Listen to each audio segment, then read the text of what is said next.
Olá, nós somos o GastroPed Talks, o canal da gastropediatria da Unicamp. Nós somos Dr. Lucas Rocha Alvarenga, doutora Natasha Silva Sandi e doutora Maria Ângela Belomo Brandão. O GastroPed Talks é um canal sobre gastroenterologia, patologia e nutrição pediátricas, com foco em profissionais de saúde, em que vamos discutir temas e evidências atuais com base em guidelines, artigos científicos e entrevistaremos profissionais de destaque na área. Então, para dar continuidade aos nossos temas quentes do Congresso Mundial de 2021, eu vou falar sobre ingestão de bateria e os subtópicos que nós escolhemos foi mel, sucralfato e ácido acético e a realização de tomografia ou ressonância antes ou depois da retirada. Então, o motivo que a gente escolheu cobrir esse tópico foi porque ele teve grande importância no Congresso. Na verdade, teve um simpósio inteiramente dedicado para isso, então mais de 4 aulas, diferentes discussões, e porque é um problema prevenível e que pode gerar uma morbimortalidade muito importante e que ainda não há consenso em como a gente maneja essas crianças. Trata-se de um verdadeiro desafio clínico, porque o paciente pode chegar tardiamente, pode apresentar sintomas atípicos e não trazer necessariamente a história da ingestão, sobretudo uma criança, a ingestão pode não ter sido testemunhada e a criança apresentasse, então, depois, sem necessariamente que um adulto ou a criança reporte a ingestão deste corpo estranho. Quando a gente fala em bateria de botão, o nosso foco é a lesão esofágica, porque essa é muito rápida e ela é potencialmente catastrófica.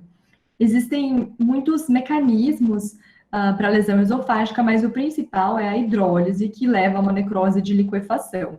E essa continua mesmo depois que a bateria é removida. Existe a possibilidade do paciente ter uma doença esofágica subjacente, facilitando a impactação e agravando dessa forma a lesão. Estudos epidemiológicos falam que atualmente a ingestão de bateria de botão, ela é até 1/4 de todas as ingestões de corpos estranhos. E o pico de incidência é em pacientes menores de 1 ano, e são esses os pacientes que estão em maior risco de complicação, inclusive complicação catastrófica e óbito. Então, a discussão no Congresso foi centrada em cima de 2 artigos, que foram publicados recentemente no JPGN, um de 2020, que era um artigo de revisão que foi apresentado como tópico do mês, e escrito predominantemente por autores norte-americanos, e o outro, mais recente, de 2021, que foi um Society Paper da ESPGHAN, e assim, dessa forma, predominantemente com autores da União Europeia. E esses 2 consensos, esses 2 documentos, ambos trazem algoritmos bastante extensos que ilustram a complexidade desse problema. Meu objetivo não vai ser falar todas as nuances desses 2 algoritmos, mas destacar aquelas coisas que a gente precisa saber e o que é um pouquinho diferente entre um e outro.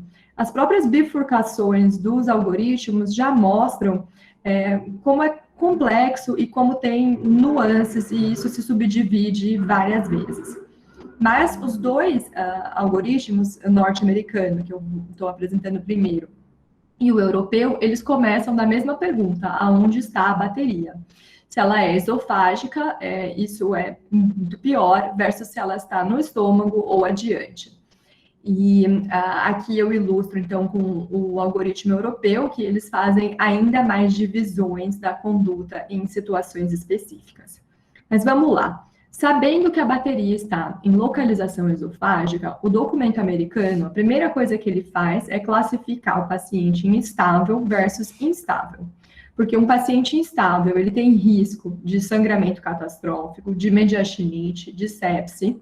Então, é o paciente que vai mostrar isso nos sinais vitais deles, e ele precisa ser tratado como uma absoluta emergência. Precisa ser levado ao centro cirúrgico para remoção, não apenas com um endoscopista, mas com um otorrino, um cirurgião geral e um cirurgião cardiotorácico.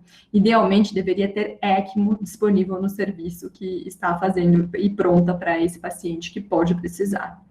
Enquanto que num paciente estável, Ainda assim, deseja-se realizar a endoscopia o quanto antes, em até 2 horas, mas eles colocam, né, que pode haver um tempo de espera enquanto você confirma o raio-x e você faz a burocracia para ter o centro cirúrgico para esse paciente. Enquanto ele aguarda, está recomendado o uso de mel, se a criança for maior do que 1 ano, ou de sucralfato, que não tem restrição de idade. Ambos têm a mesma dose de 10 ml a cada 10 minutos, mas o mel pode ser dado até 6 doses, enquanto o sucralfato pode ser dado até 3 doses. E eles não diferenciam entre a qualidade de uma coisa e outra.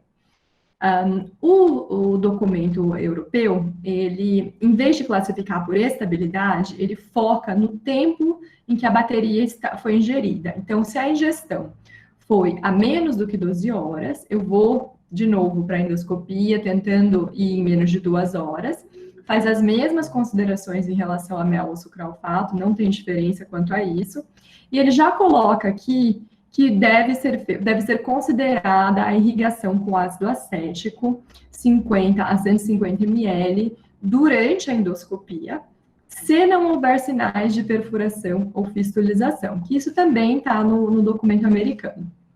Diferente disso, ele coloca que se a bateria foi ingerida, se houve um atraso diagnóstico maior do que 12 horas ou para remoção, aí deveria ser considerada realizar uma tomografia e uma consulta com a equipe da cirurgia antes de ir para a endoscopia. E aqui é tomografia porque é de urgência, não pode demorar, e isso é antes da endoscopia, se a bateria está lá há mais de 12 horas.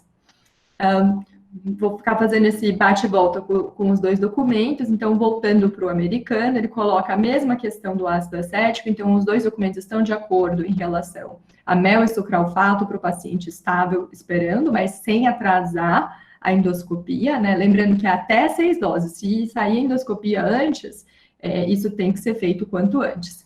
E o documento americano também lembra que esse paciente que foi para endoscopia precisa ser internado, deve permanecer inicialmente em jejum e deve-se considerar o uso de antibiótico endovenoso.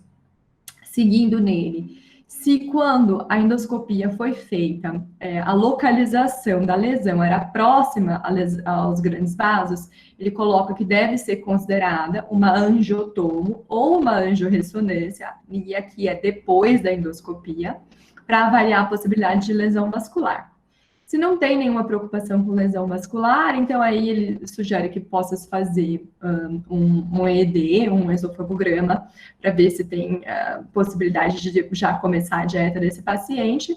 Mas, se houver possibilidade de lesão próximo à aorta, tem que consultar a equipe de cirurgia cardiotorácica, manter o paciente em jejum, fazer antibiótico e, então, aqui ele coloca que deve ser realizada ressonância seriada até que você veja que essa lesão parou de progredir ou até está regredindo, né? Uma ressonância diária. Ele coloca ressonância porque aqui a gente não deve ficar irradiando a criança de forma repetida. E, independente da situação, se no exame seccional havia preocupação ou não com lesão, se a qualquer momento esse paciente sangrar, hematêmese, né, ou melena, tem que assumir que o paciente tem uma fístula aortoentérica e ele tem que ir de emergência para uma toracotomia, para uma cirurgia cardiotorácica e, de novo, com a disponibilidade de ECMO. E o foco era em esôfago, vou falar de estômago e intestino muito brevemente, mas é muito mais fácil. Então, os americanos colocam que se a bateria, e é onde eles discordam mais, na verdade, os americanos colocam que se a bateria está gástrica e o paciente está sintomático, ainda assim você deveria fazer endoscopia. O objetivo é avaliar a lesão esofágica e gástrica. E aí você já remove a bateria se ela estiver alcançável. Se o paciente está assintomático, eles colocam condições em que o paciente poderia ser apenas observado, que é a ausência de uma doença esofágica, o paciente que não tem ingerido um IMA e aquele paciente que sabe que vai voltar para o pronto-socorro. Mas ele coloca que isso deve ser individualizado, considerando que há um maior risco se a criança for menor de 5 anos ou se a bateria for maior ou igual a 20 milímetros. E aí, se não tirou, repetir o raio-x em 2 a 4 dias para ver se ainda está dentro do estômago. Já os europeus, eles permanecem naquela classificação em relação ao tempo de ingestão, mesmo quando a bateria está no estômago ou no intestino, dizendo que se houve atraso na remoção, ainda assim teria que ser considerado uma endoscopia e possivelmente uma tomo, né? Endoscopia para avaliar o esôfago e a tomo para avaliar a possibilidade de lesão vascular. E aí, se a bateria está no estômago, já remove durante a endoscopia. Se a bateria não pode ser alcançada pela endoscopia digestiva alta, né, e o paciente está assintomático, aí você pode repetir só em 7 a 14 dias, porque já desceu realmente, né, já está pós-pilórica e não alcançável pela endoscopia, ou se o paciente estiver sintomático, precisa consultar a equipe da cirurgia. Então, em resumo, em relação às perguntas que a gente tinha feito, mel, sucrofato e ácido acético. Então, sim, está recomendado o uso de mel pelas duas sociedades, né, pela grande divisão, NASPGHAN e ESPGHAN. Então, o mel via oral, o sucrofato via oral para os pacientes que estão estáveis, mel apenas para maiores de 1 ano, sucrofato em qualquer idade, mel até 6 doses e sucrofato até 3. Isso antes da endoscopia, sem atrasar a endoscopia. O ácido acético deve ser instilado durante o procedimento se for baixa a suspeita de perfuração. E o objetivo é neutralizar o pH tecidual e limitar a lesão. Enquanto a realização de imagem, a nossa pergunta era pegadinha, porque o que ele fala? Tomo antes da retirada, se houver o atraso no diagnóstico.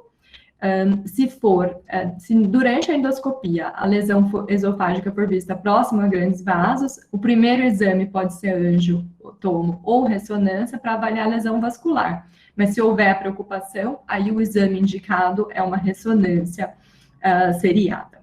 E era isso que eu tinha para falar sobre a ingestão de bateria.